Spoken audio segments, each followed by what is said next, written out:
Hello and welcome to this segment of psychoeducation.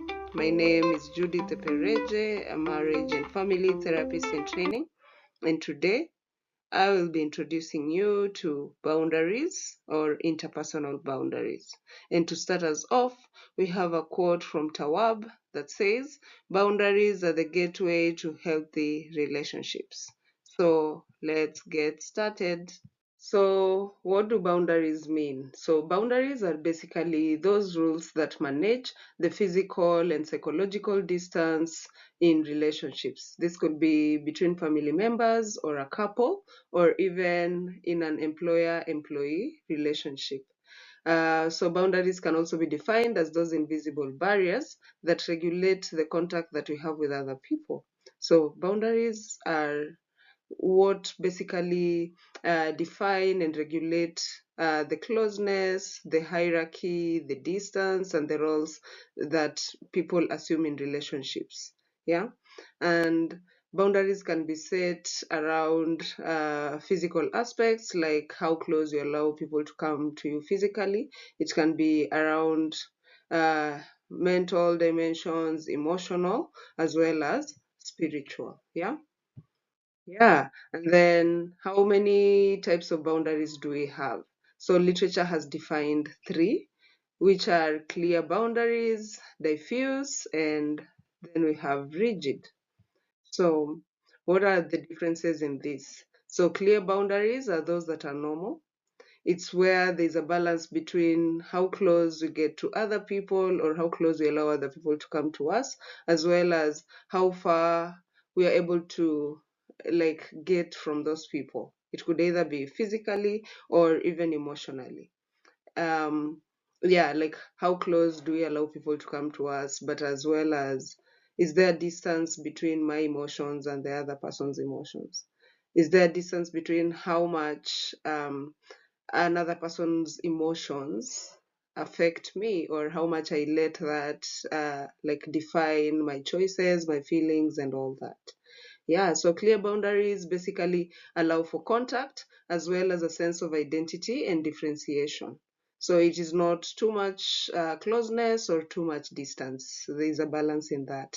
And then it is important to keep in mind that boundaries can be regulated by culture. So you find that in different cultures, clear boundaries is not a thing. Maybe what people in that culture are socialized to is more of a diffuse boundary situation.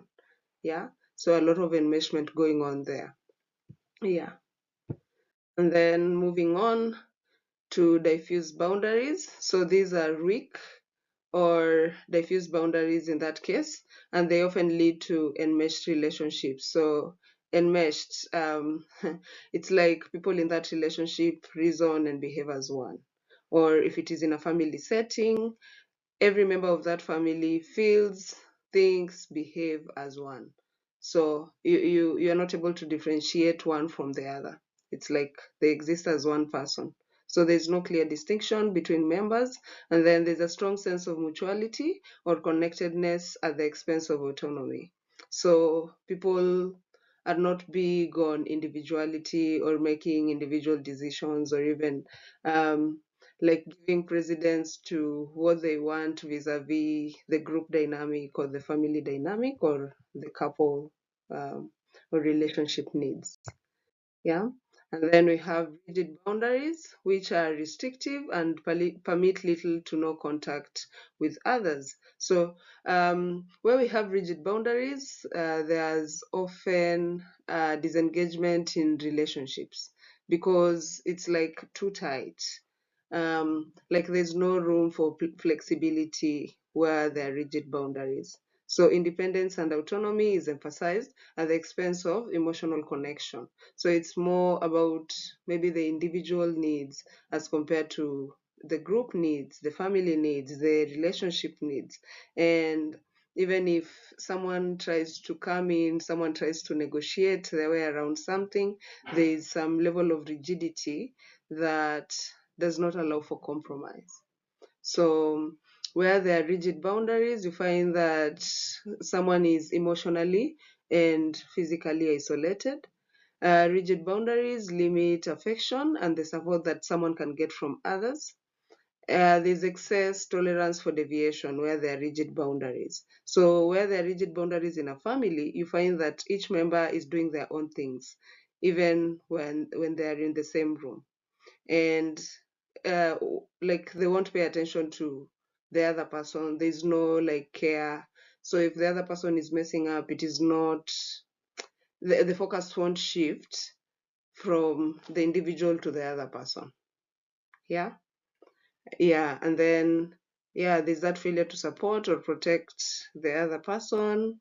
And then it is also big on culture, and developmental variables apply with boundaries. So there are people, because of maybe the culture they come from, they're not, it could even be um, culture that comes from spirituality.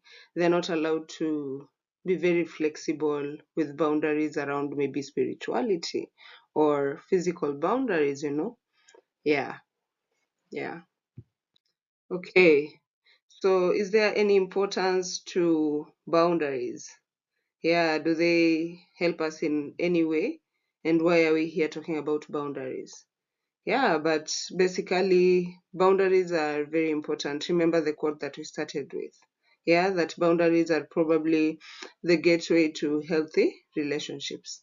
So, one of the key importance of having boundaries is so as to maintain healthy relationships and professional identities.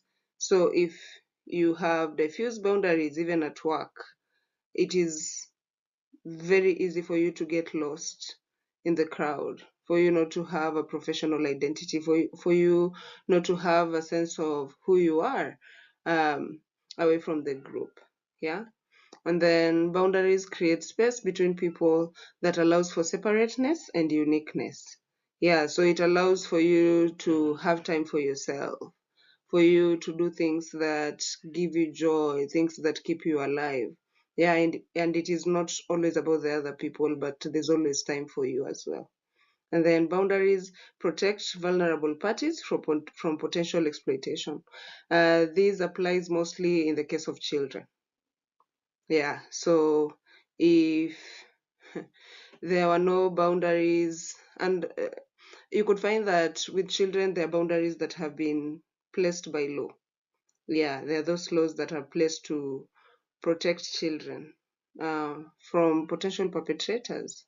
Yeah, and then boundaries are important for personal well-being. Yeah, for even your own mental health. If you didn't have boundaries, Bana, it would be such a tricky thing. Yeah. And then it is crucial for positive development of youth. It increases knowledge and social competence. It encourages autonomy and supports personal growth. So autonomy is basically that self-agency. Yeah, like are you able to influence your life, or is your life influencing you, or other factors influencing your life more than you influencing your life? Yeah, and then boundaries reduce conflict and resentment. Yeah, because you're able to be clear with people in your relationships about how you want to be treated vis-a-vis what doesn't go for you. So instead of being resentful about what the other party didn't do, because you maybe were expecting them to figure it out, what you like, what you don't like, or what goes or what doesn't go. But we are all different. We were raised in different families, different environments, and what might be true to us might not be true to the other person. So you might be sitting in resentment about what your friend did or didn't do, but if you set boundaries around certain things that don't go for you in relationships or in friendships, it is easier for the other person to like be clear about how they can treat you or how they cannot treat you. Yeah. And the rules that they can break with you and the rules that they cannot break with you. Yeah. So it reduces that conflict without, and that resentment that comes with it. And boundaries empower you. Yeah. If you're able to set boundaries, I mean, it increases autonomy. So where there is increased autonomy, there is that motivation to keep doing more. There's that boost of confidence, like you believe in your ability to do things. So that sense of empowerment is heightened. Yeah. So some examples of boundaries. So with physical, we may have boundaries around touch, just letting people know if you prefer to be touched or not, where you love to be touched or where you don't. And then also needing personal space. And this could be crucial in all relationships, even parent-child relationships. There are times when a parent also needs a break. And it is okay to let your kid know that, could you please give mommy a few minutes and then I'll come back to you, or I'll come back and attend to you. Yeah, so that you are able to even maybe regulate yourself so that you show up for the child or show up for the other person when you are better regulated. There are also emotional boundaries, which could be not allowing your energy to be drained by another person. So protecting your energy at all costs. And then time boundaries, so setting specific work hours and not negotiating that if it doesn't work for you, as well as not taking emails or calls during the work time that you have scheduled for yourself. Yeah, but you could also set boundaries around time that you spend with family, such that you do not allow that time to be taken away by work or other things. Yeah. We could also have boundaries around how we want people to treat us. So when someone is like verbally aggressive to you, you could set boundaries around you not tolerating disrespectful language or tone and giving a consequence to that. There could also be digital boundaries, especially in this era. So this could happen where you limit screen time or even unfollow accounts that don't really promote your mental health. Yeah, I don't know if you know what I mean, but there are those accounts that you might be following that every time you go there, it's a lot of anger, it's a lot of triggering, it's a lot of aggression. Yeah, and even with news, yeah, you could find that every time you watch news, you feel some type of way or you start thinking some type of way. And creating boundaries around such things could just be some of the ways you protect your own mental health. And it is okay. Yeah, we could also have social boundaries where you say no to social events that don't align with your values or energy levels. And it is okay to say no. Yeah, if it doesn't work for you, it doesn't. Yeah, so how do you set boundaries? So the key thing with setting boundaries is self-awareness, being aware of self, knowing who you are, what you want, your values, your limits, you know, your needs, how far you could go with someone, how far you could allow someone not to go, what affects you, in what way these things affect you. So that when you set a boundary around maybe physical, emotional, or even social dimensions, or even spiritual, you really know like why this is a boundary for you. And remember, boundaries are set to protect you. They're not to protect the other person. Yeah. And then you need to identify the areas where you need to set boundaries. Like maybe do you need to set boundaries with family, or do you need to set boundaries with your friends? Do you need to set boundaries with your boss or your fellow employees? Or do you need to set boundaries around social media and how you show up in that space? Then once you know this, you need to communicate clearly. Communicate your boundary when you're not angry, when you're not triggered. You're not going to a war when you're setting your boundary. So aim to be clear, aim to be calm, use I statements to express your needs and feelings without blaming or criticizing others. Do not over explain. If you need to, keep it simple, but you don't need to even explain your boundary. Yeah. And then be consistent. People will tend to push back on your boundary. Yeah, especially family, friends, the people that you really love and care about. Yeah, they might push on it. but you need to be consistent. Follow through with the consequence that you set, even if it is difficult sometimes. Yeah, and then be assertive. Don't be afraid to say no or ask for what you need. Yeah, protect yourself. You owe that to yourself. You need to take care of yourself, and setting boundaries is also a way of taking care of yourself. Then seek support. So if you notice that you're struggling in setting boundaries, or a lot of conflict in your life is coming from a theme of boundary setting, you could talk to a therapist or talk to a friend that you trust to help. Yeah, so keep it simple, set consequences, and say why it is important. So what are some tips for setting boundaries? You could plan ahead, especially if you maybe struggle with communication, or if anxiety sometimes shows up when you're setting boundaries. I know it might be hard to set boundaries if you've never done it before, especially with the people that we love and care about. Yeah, but you could plan ahead. You could practice what to say before entering that difficult conversation, just to boost your confidence.